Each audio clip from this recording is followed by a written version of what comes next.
Okay, we're recording. Casey, Mark, thanks, gents, for joining us. For joining me for a chat, mate. As I was explaining earlier, we're seeing sort of massive unemployment at the moment and big impacts on apprenticeships. I wanted to connect with you both about the impacts of mental health at the moment on apprenticeships. And Casey, obviously, you're the CEO and founder of LIVIN, and I'll maybe get you to explain what exactly that is in a minute. And Mark, we've known each other a long time, and you introduced me to Casey, and you're one of those guys that, you know, when I first met you, ex-NRL player, boxer, tough guy basically, mate, but you're one of the nicest blokes I've ever met, and sort of talk really passionately about mental health. So thanks for connecting, guys. And as new unemployed, what are the sort of major messages that an organisation like LIVIN would want to get to those people at the moment? Oh, there's a few. I might throw out a few cliches here too, just so it's easy to remember. An important one to remember is you can't heal what you don't reveal. So no one can help you, or you can't even really help yourself unless you reveal what's going on. People aren't mind readers. When giving advice, people always ask, how do I reach out to a friend? How do I have that conversation? It's important to remember that, you know, if we're not mental health professionals, if we're just friends or families or even a random stranger, we don't have to throw on a white coat. We don't have to fix their problems right there and then. Oftentimes, listening is the most powerful thing we can do, because that's all they need. And when you listen and avoid distractions, when you avoid everything else that's going on and truly listen to the person, oftentimes they'll tell you exactly what they need and exactly what is going to help them. They say when giving advice, we were given, you know, it's always important to remember we have 2 ears and 1 mouth, so we need to listen twice as much as what we speak, which I hope has helped simplify that trying to help someone question that people might have. We don't need to overcomplicate it.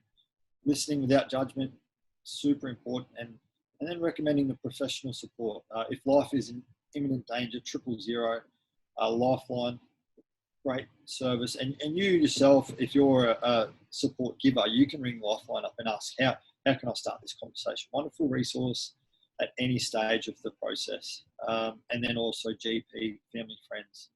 But please don't suffer in silence. It is okay. It ain't weak to speak. It is okay to put your hand up, because everyone deserves to live a healthy and happy life, but it will be a journey.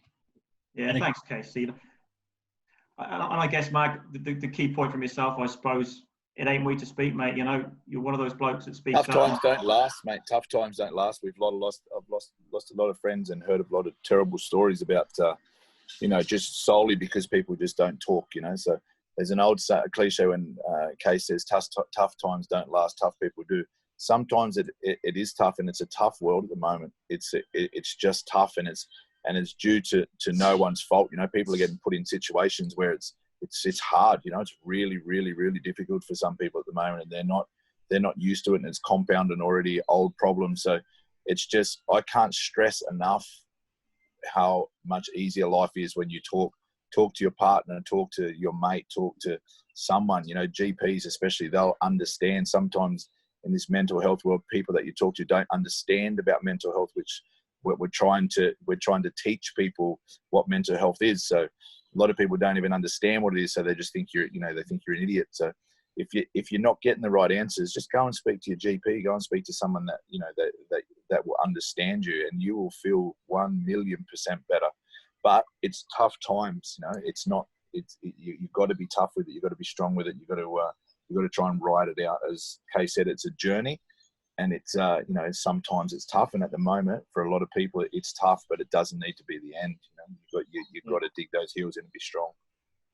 So I guess just before we wrap up, gents, people can help LIVIN by going to the LIVIN website. They could Google it, and you got a lot of merchandise there that helps you do your work, Case, right?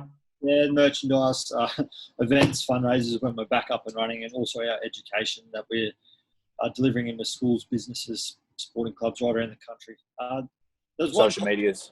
Yeah, social media, LIVIN.org, the Facebook, Instagram. We've got a podcast out at the moment,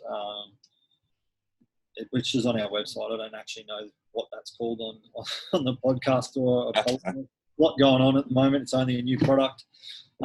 There's a quote that I'd like to share. It's from a Lord of the Rings movie. And I found it sort of at the start of Covid-19 and really helped me reframe and reframe this whole sort of ambiguous times that we're in. And and sort of turn this negative into a positive for myself anyway. So I wish it need not have happened in my time, said Frodo.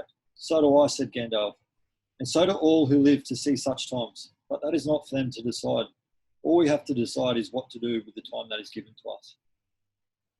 And yes, times are shit at the moment, but there's plenty of opportunities there for us. And I'm not going to talk about the financial crisis because there is a financial crisis attached, and for people that's going to be severe. But it's about controlling what we can control. And at the moment we might not be busy, so maybe it's time to reconnect with ourselves, reconnect with our partners or family, whatever it is.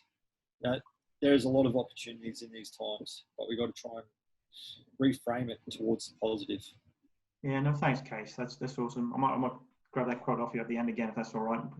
And Mark, I wasn't going to do this, mate, but I'm going to give a shout out to the fact that you've worked your butt off in the last 3 or 4 weeks to repivot your business. So people, if they want to get into health and exercise wherever now in the world, they can now Google Wicked Bods and get online and join in with you and Hayley in the virtual world. Guaranteed. Just Google Wicked Bods. Hey? Guaranteed to have a body like Mark's if you do. If you get Photoshop, maybe. Yes, I can't thank you enough, Casey. I know you're so busy at the moment, and unfortunately you're so busy because of the environment we're in. So, mate, I just want to say a huge thank you for jumping on with us, and just congratulations on such an amazing organisation you've created, and you're doing such great work. Thank you. Thank you for your time. And Mark, thanks so much for introducing me to Casey, mate. And thank you, mate. I'll see you soon enough anyway. I'll talk to you both soon. Thanks, Jans. Well done for what you're doing, mate. Pleasure. Thank you. Yeah, bud.